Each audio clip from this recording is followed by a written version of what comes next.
అండి ఈరోజైతే గుత్తి బెండకాయ ఫ్రై చేస్తున్నాను. దానికోసం లేత బెండకాయలు తీసుకుని బాగా కడిగి తుడిచేసుకుని ముందు వెనక కట్ చేసేసుకుని మధ్యలో చీల్చాను అనమాట. తర్వాత దానికోసం వెల్లుల్లిపాయలు, పల్లీలు, ధనియాలు, జీలకర్ర, మినపప్పు, పచ్చెనపప్పు, ఎండుమిర్చి ఇవన్నీ తీసుకున్నాను.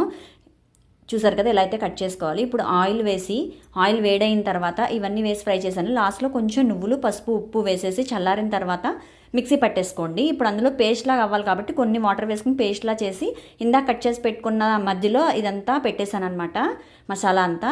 మిగిలింది పైన పెట్టేసుకోవచ్చు.